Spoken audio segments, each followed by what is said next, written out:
which is the distinguished representative of Denmark. Please, the floor is yours.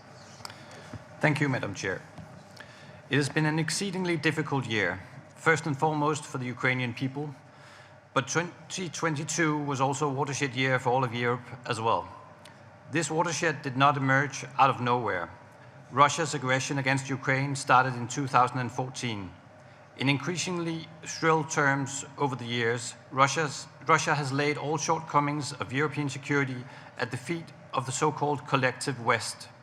Any legitimate grievances which Russia may have had were obscured in a fog of disinformation and propaganda.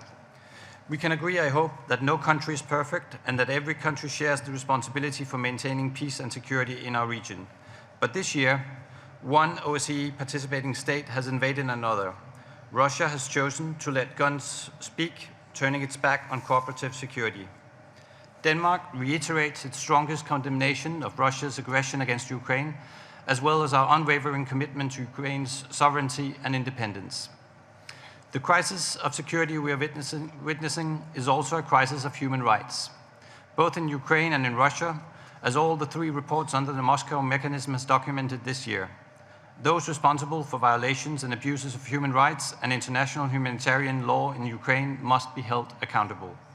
Security is comprehensive, which is why all OSCE states freely agreed 31 years ago in Moscow that the commitments in the human dimensions are matters of direct and legitimate concern to all OSCE states. We reiterate our call on the Belarusian authorities to put an end to violence and repression. We maintain our efforts to ensure that perpetrators will be held accountable. We also call on Belarus to end its complicity in Putin's war on Ukraine.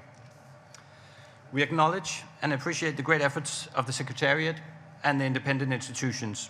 They have made an important contribution to serve our common principles this year. The establishment of the support program in Ukraine, the Warsaw Human Dimension Conference, and the efforts to shed light on the human rights situation on the ground are examples of this. Before I yield the floor, I want to wholeheartedly thank our current chairperson in office, Minister Rao, and his team for leading the organization through this difficult year. We look forward to the incoming OSCE chairpersonship of North Macedonia. You have our full support. I thank you, Chair. Thank you. I now pass the floor to the next speaker on my list.